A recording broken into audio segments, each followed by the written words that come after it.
Hello, I'm Alistair Cookie, welcoming you to a unique program. The Little Prince and Friends. An unforgettable entertainment experience, The Little Prince and Friends is the retelling of two classic tales through the magic of claymation. Everyone loves the classic American tale of the man who met his fate in the Catskill Mountains, Rip Van Winkle. And so the old woman was able to spin her entire basket of yarn. Plainly speaking, he was lazy. For this shortcoming, some of his industrious neighbors considered him a fool. Will Geer's warm and wise narration tells of Rip's dilemma. Singing and dancing when you can't even pay for the roof that shelters you. Now where's my rent? Here. Well, I don't know if No, dog, drink.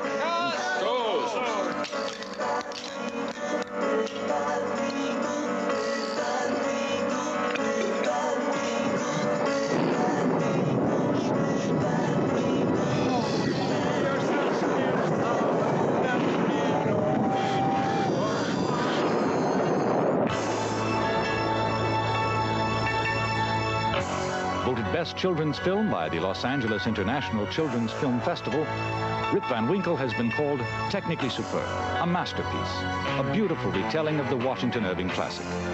And it was nominated for an Academy Award for Best Animated Film. And then the pièce de résistance from France, and from the pen of Antoine de Saint-Exupéry, comes the enchanting story of the Little Prince. The golden-haired child from another world who loved a rose. You know my flower? I'm responsible for her. See it come to life, fulfilling the exquisite imagination and sensitivity of its author.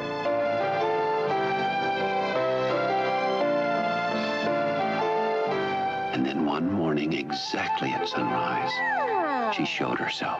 Cliff Robertson, as the voice of the pilot, tells the magical tale of the Little Prince and his journey through space to Earth. The second planet was inhabited by a conceited man. Do you really admire me? The grown-ups are certainly very odd.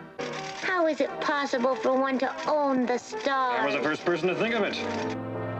Critics hail this timeless classic as extraordinary, a rousing success, a new pinnacle in animation. Film festival awards around the world have given The Little Prince its place in the history of cinema. And it's sure to find a place in your heart. You will always be my friend. Come join us soon for this delightful new entertainment experience. The Little Prince and Friends.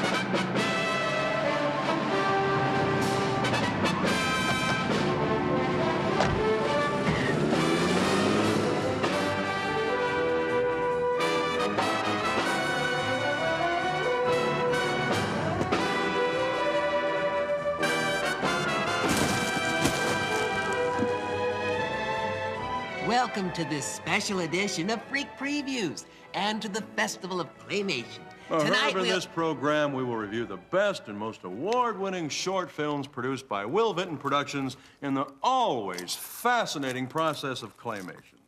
Thank you, Rex. Claymation is a stop-motion animation technique. You know, it amazes me the kind of patience these people must have to subject themselves to this grueling but always delightful process. Anyway, let's watch together. Fine.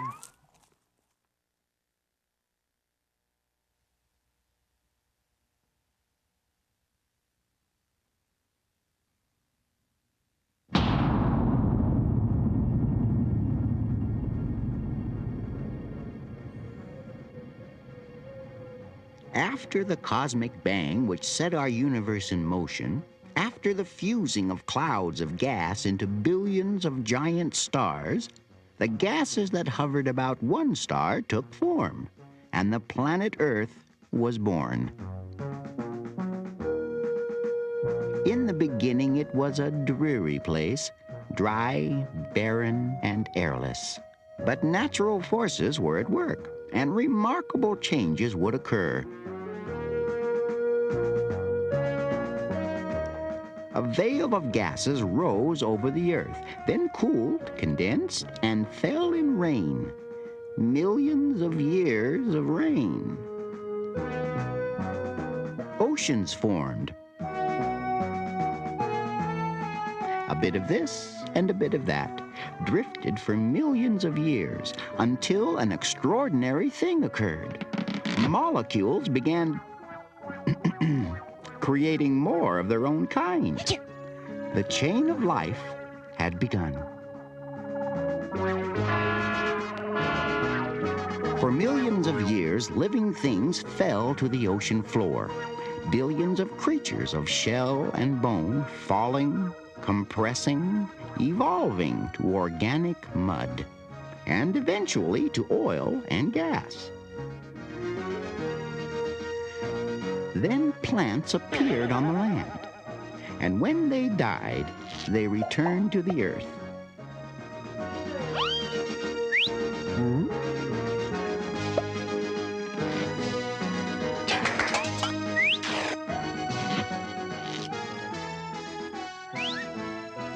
Millions of years of vegetation pressing and compressing one layer upon another, turning finally to layers of coal hidden deep within the earth. Meanwhile, in the sea, life was discovering new forms.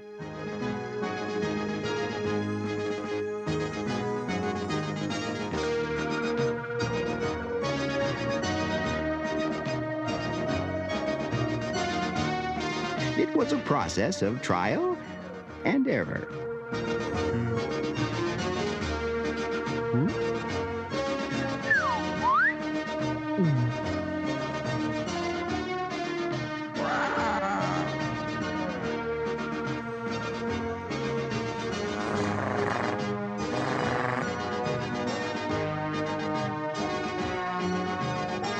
Eventually, all of them died, returned to the planet and to the elements from which they were made.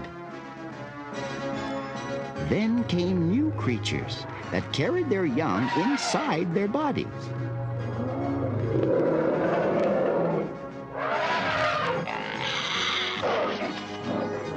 Some were swift and some were strong, but one of them was clever.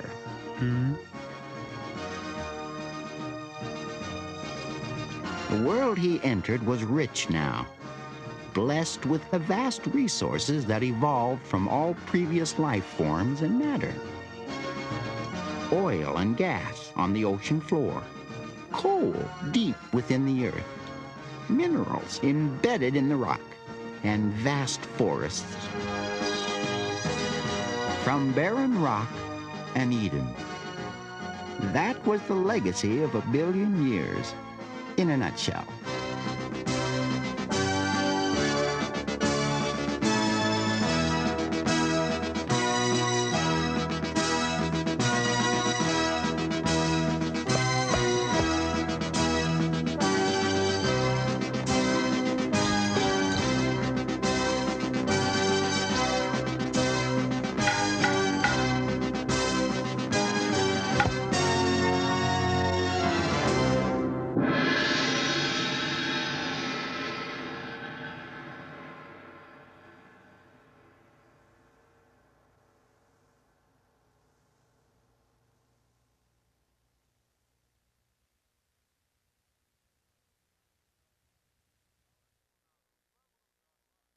Well, let's go now to a clever little documentary on how they did it in the early days. One of my favorites. I hated it. They all look like hippies. No, I give this one the thumbs up. Hey, I wouldn't give these guys a job. Well, perhaps a bit dated. But nice visuals. A stylistic mishmash. Which is why I liked it. And I hated it.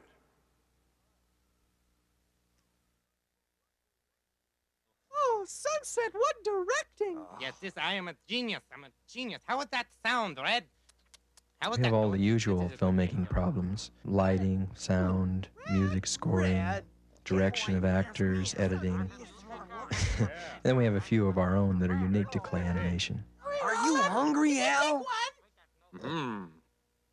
Well, yeah, I could use a ham sandwich.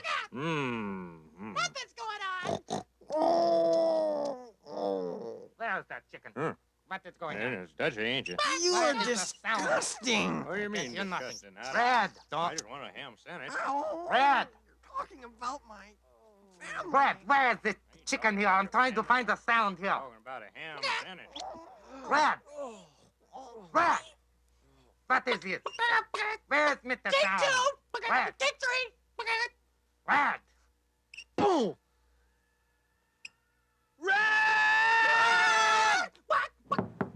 What in the world? Here comes the director. I can't hear anything. Quiet on the set. Hey, have you guys finished that shot yet? Yes, I think we have something, VW. Okay, well, let's get on with the close-up now, huh? Okay, we'll set up for that. Next up is a wonderful, wonderful film. Not really, Rex. No. I mean, it starts well enough, but the consistently dark substrate is convoluted through a sea of allegorical details.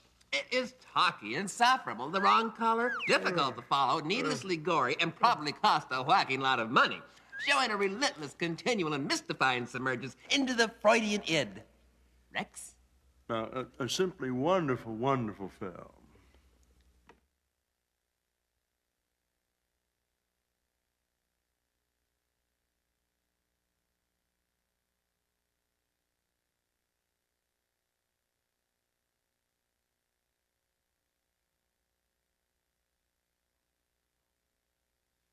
And God stepped out on space, and he looked around and said, I'm lonely. I'll make me a world.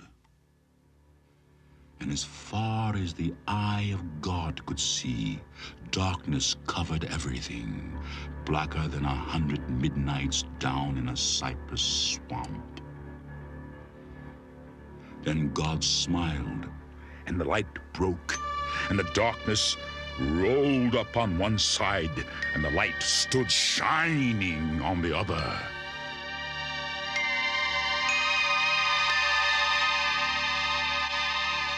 And God said, that's good.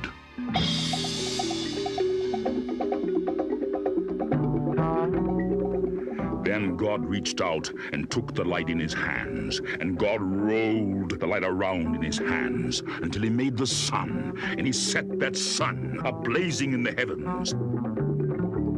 And the light that was left from making the sun, God gathered it up in a shining ball and flung it against the darkness, spangling the night with the moon and the stars. Then down between the darkness and the light, God hurled the world.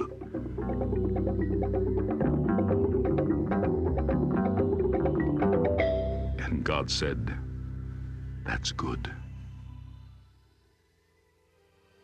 Then God himself stepped down, and the sun was on his right hand, and the moon was on his left. The stars were clustered about his head, and the earth was under his feet. And God walked. And where he trod, his footsteps hollowed the valleys out and bulged the mountains up.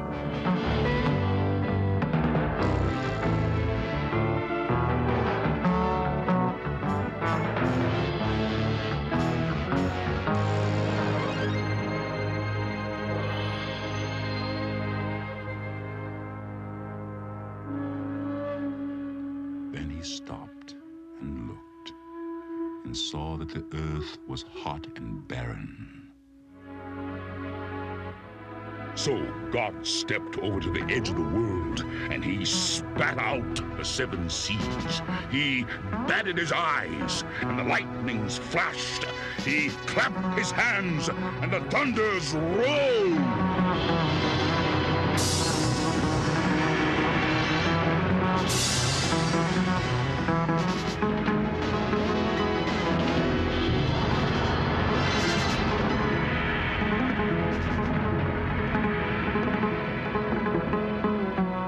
And the waters above the earth came down.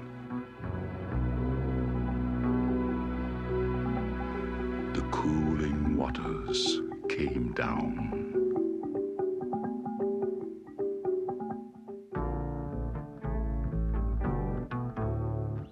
Then the green grass sprouted, and the little red flowers blossomed.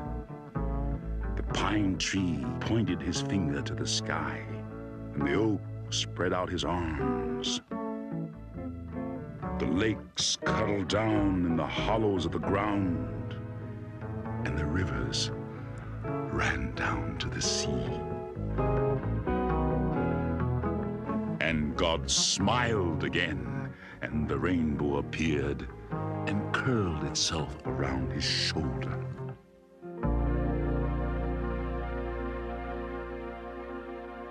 Then God raised his arm, and he waved his hand over the sea and over the land, and he said, "Bring forth, bring forth." And quicker than God could drop his hand, fishes and fowls and beasts and birds swam the rivers and the seas, roamed the forests and the woods, and split the air with their wings.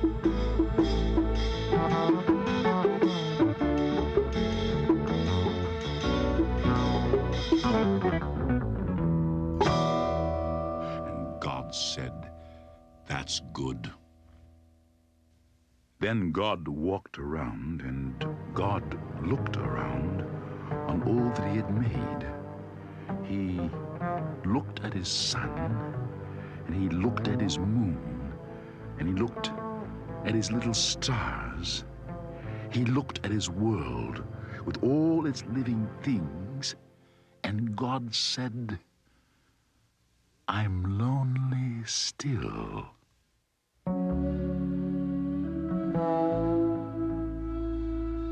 Then God sat down on the side of a hill where he could think. By a deep, wide river, he sat down. With his head in his hands, God thought and thought, until he thought, "I'll make me a man."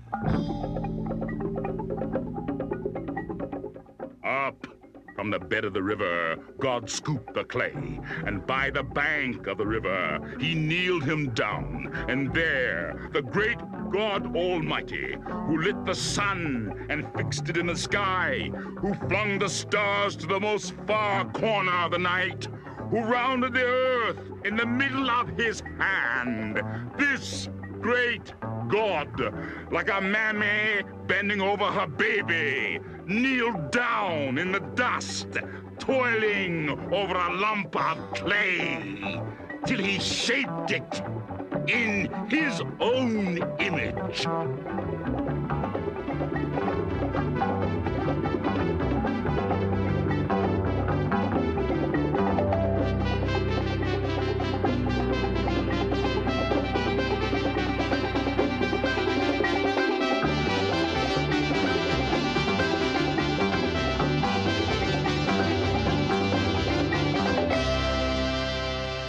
Into it, he blew the breath of life.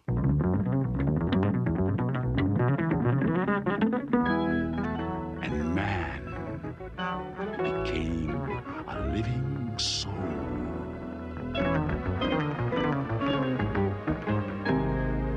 Amen.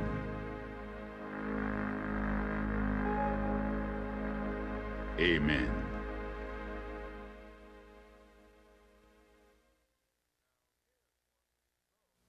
Now, here's one we both agree on.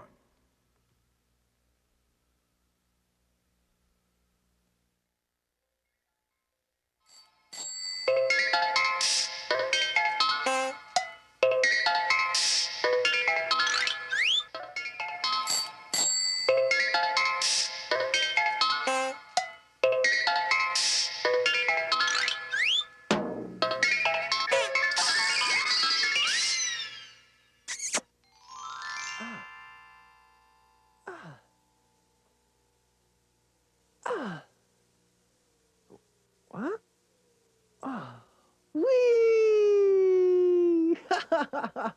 Yeah. Ah! Next, a classic in claymation. A great example of how Thumbs down, a cinematic sellout. Wrong, wrong. Even you can see I can hardly see it all. They're artsy, pretentious, and pseudo-intellectual. And you did that on purpose. I did not. Roll the film. Blood bucket. Lizard breath?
Outrageous.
Up next is one of those rare films that is as visually fascinating as it is entertaining.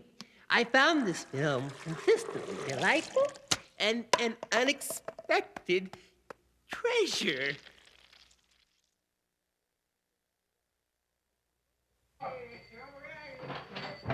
Your shoes untied. My pencil. Boys and girls, don't be so stupid, Richard. Hey, get a load of this one. Class, this morning, we're going to discuss the biggest animal that ever walked the earth. Richard. The dinosaur. And because Philip is very interested in the subject, I've asked him to give a report. Gosh, yeah. What a drag. Boring. The word dinosaur means terrible lizard. Actually, they weren't lizards at all. They were reptiles. The largest ones weighed as much as 100 tons. Say, man, that's heavy. But the smallest dinosaur was not much bigger than a turkey. Until recently, scientists believed the dinosaur to be extinct. But now they believe that there is one animal that is directly descended from the mighty dinosaur. Crocodiles. Elephants. Margaret's mother. Birds. And it all began with an egg. Unlike the fishes and amphibians before them, the dinosaurs laid their eggs out of the water. When they were born, they were prepared to exploit the land. Exploit? Did you say exploit? There were tall ones. That's you, Margaret. Short ones. Richard, just shut up. Fat ones. And flat ones. You again, Margaret. Children, come now. Who knows what the dinosaurs ate? Anything they wanted. Yeah, man, in the movies, they eat people. That's so neat. Man, they just hang out their mouths. Yeah, man, they be kicking their legs and everything. It's really cool. Dinosaurs did not eat people. Well, that's really disappointing. There weren't any people. The last dinosaur died 60 million years before man. And how do you even know they were here? Because scientists have found their bones, and they put them all together. They know a lot about them. How big they were, how they moved around, what they ate. They even found dinosaur footprints. Sit down, Richard. I'm starving. What did dinosaurs eat? What's for lunch? I don't know. Read the lunch menu. Some dinosaurs were herbivores. Now that means that they ate only plants. They were harmless creatures with teeth suitable only for chewing soft plant food. This Brussels sprout, dude, that's ugly. Brussels sprout. But some dinosaurs had rows and rows of huge teeth. They were the carnivores. Yeah. That means they ate only meat. Sloppy Joes, man. Sometimes they ate other dinosaurs. I think I'm gonna be sick. But the largest of the giant dinosaurs was a plant eater. The Brachiosaurus was 50 feet tall and slow-witted, with a brain the size of a kitten's. It got by with fewer ounces of brain in proportion to its weight than any other backboned animal we know of. Except for Richard. The longest dinosaur measured 1/3 the length of a football field. That ought to keep everybody in the locker room. When he received a message here, it had to travel all the way to its brain. Here. And then the message from the brain had to travel all the way back again. That could take as long as a minute. So the Diplodocus had a sort of a helper brain. Here. You ought to send away for one of those, Richard. You need some help. The Ankylosaurus was the armored tank of dinosaurs. Like other plant eaters, it moved slowly, and its teeth were only good for chewing plants. but shields of bony plates covered its back, and small ones nearly covered its face. That looked like Margaret's mother. And it carried a tail like a war club. Ow, that hurt. And for my next number, the meanest and most ferocious of the dinosaurs was the meat-eating Tyrannosaurus Rex. It had teeth as long and sharp as knives, and it could open its mouth a full 4 feet. Don't say it, Richard. Its name means Tyrant Lizard King. And when he talked, everybody listened.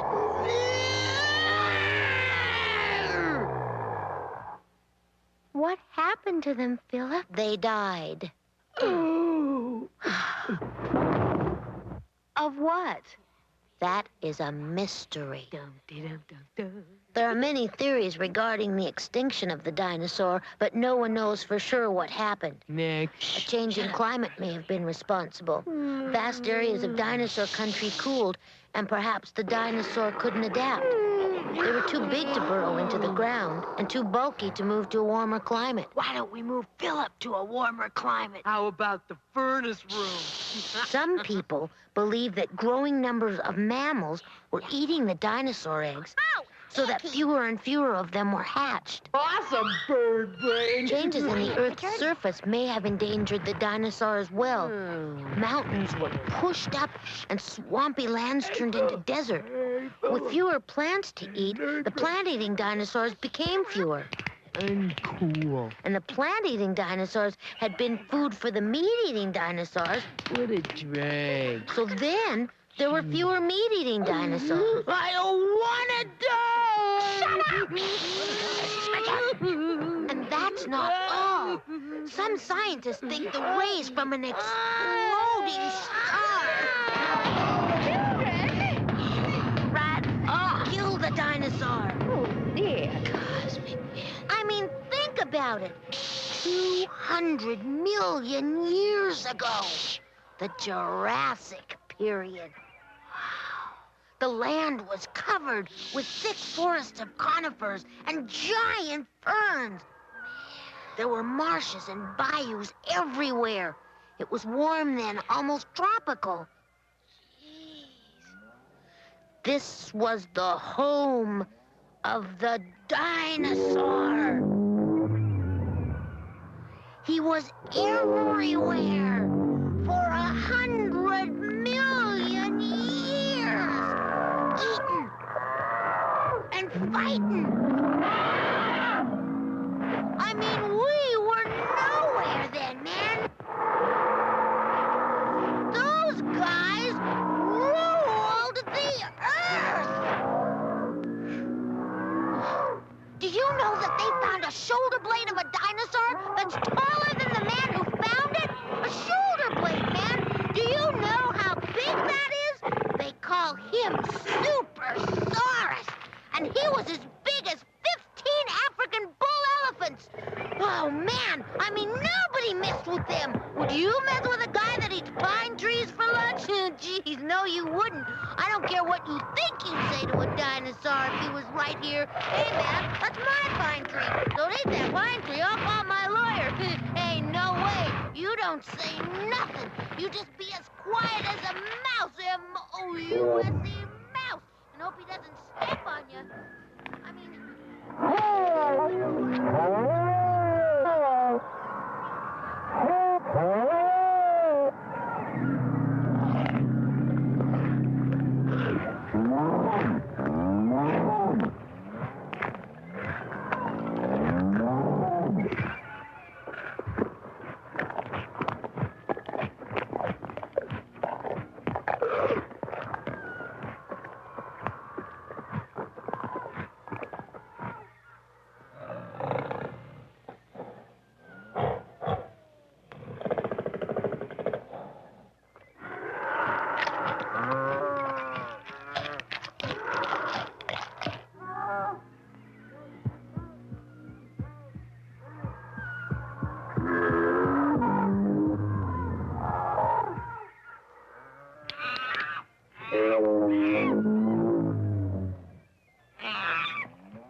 I think that deserves a little respect. Oh, that was all right. Thank you. Oh, congratulations, Philip. Philip, I'm so proud of you. That was wonderful. Fascinating. It's really sad that they all died, isn't it, Philip? No, Barbara. It's not sad. It's nature's way. For after the dinosaur died, the mammals had a chance to develop. And the mammals have a superior brain by far, if I do say so myself. Are you going to give another report tomorrow? Oh, we'll see, Barbara. We'll see. In watching the next film, one can't help but marvel at all the countless layers woven with such skill that the humor always rings true. Coming up next, a sentimental favorite, a Christmas gift.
Hey, how's the booze holding up? Yeah, over there. Here's the Christmas. I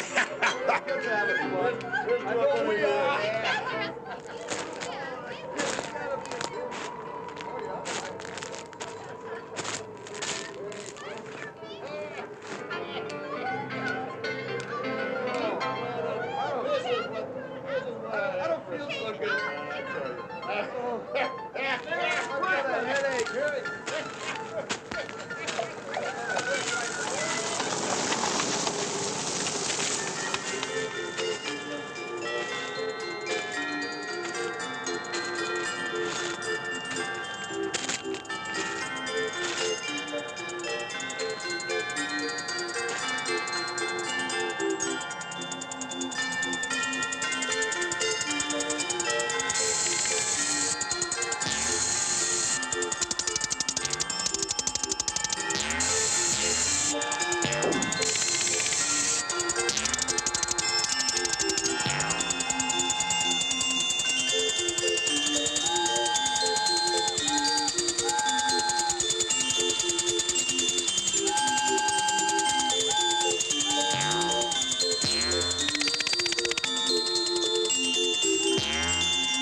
it came to pass on a Christmas evening, while all the doors were shuttered tight, outside standing, lonely boy child, cold and shivering in the night.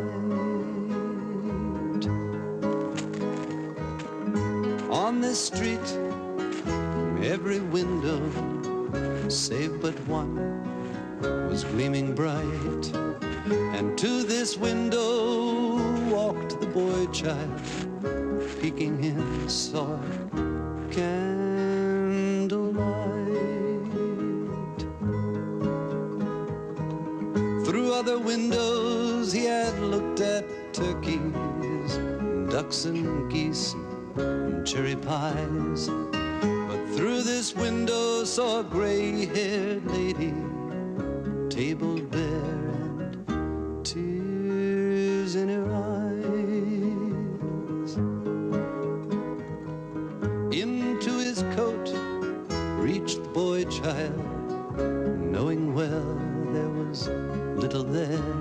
He took from his pocket his own Christmas dinner, a bit of cheese, some bread to share. His outstretched hands held the food and they trembled as the door, it opened wide. Said he, would you share with me Christmas dinner?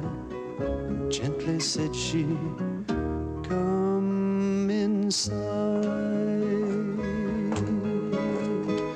The gray-haired lady brought forth to the table glasses to their last drop of wine. Said she, here's a toast to everyone's Christmas, and especially yours and mine. And it came to pass on that Christmas evening, while all the doors were shuttered tight, that in that town the happiest Christmas was shared by candlelight.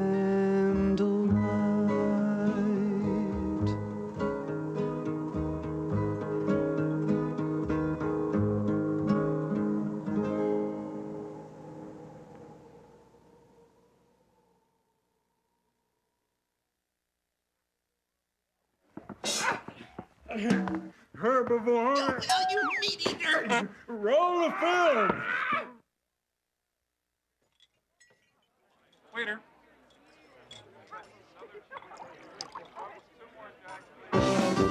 And now, that man of 1,000 faces, Mr. Impersonator himself, the Great Cognito! Hey, that's really fine. Thanks for the great intro, and by gosh, it sure is good to be here today. But of course, I'm going to talk about something that is like war. War, you know, war is hell, let's face it. It is hell, and no wonder. Look at our leaders. Our leaders are, you know, I mean, well, let's take Hitler. 100,000! Well, let's forget Hitler, right? He wanted to be a house painter anyway, you know? Okay, well, then there's MacArthur. MacArthur, he had his shorts. Oh, he looked so good in his shorts, you know, walking back and forth out of the sea all the time at the corncob mine. I shall return. Oh, no, you won't. Oh, yes, I will. He always did, you know, but who knows when? I don't know. Gregory Peck did the same thing. And then there's Patton, right? Patton there, he's like, Patton. Patton. Always slapping guys around. Slap. That's what he like to do, slap guys. Get up, swine! Get out there and fight! Come on, you card! Get out there and be a man!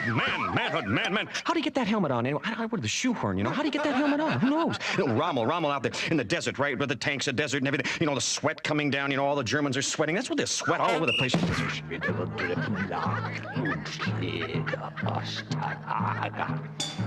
Well, they're Nordic from the north. Oh, Churchill with a cigar, you know. English people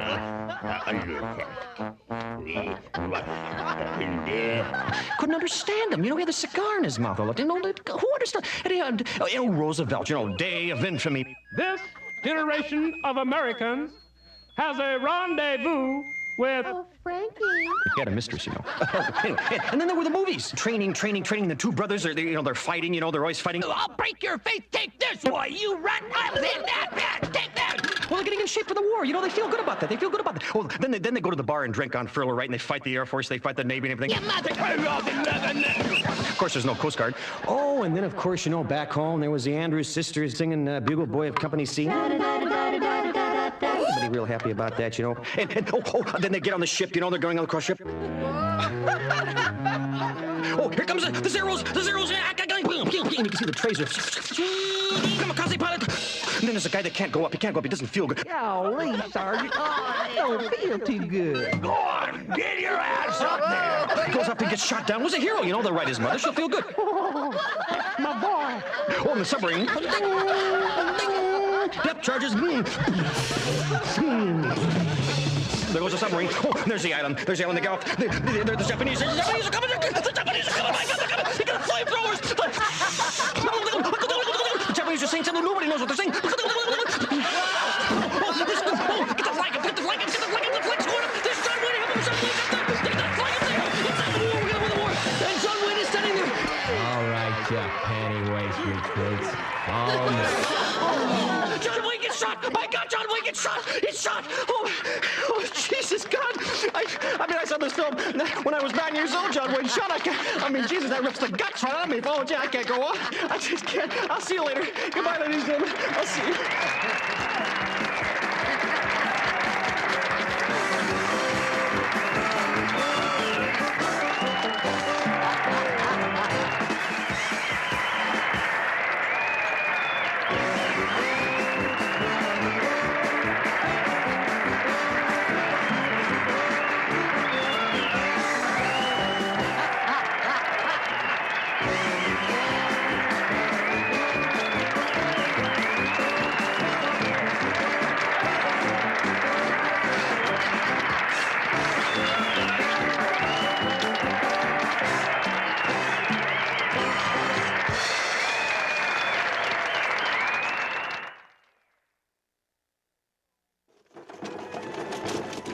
That's it, Ford.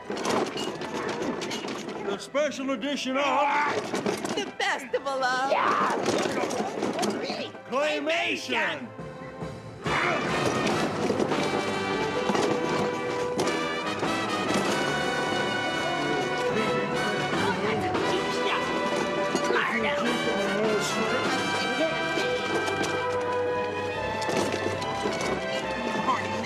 You cinematic simpleton.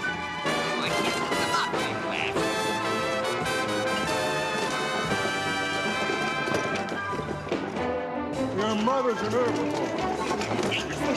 Someone take out your helper brain.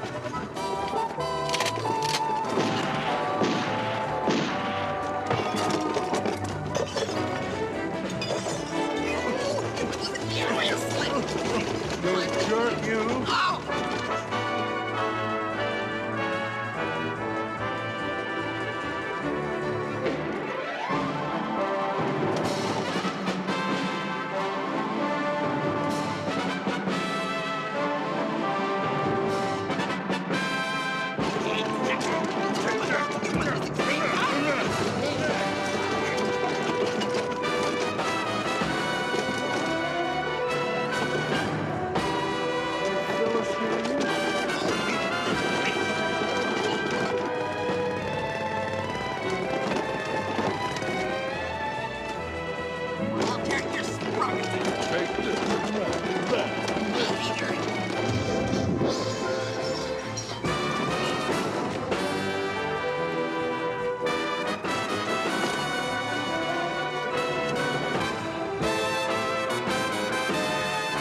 Stop this incomprehensible gibberish.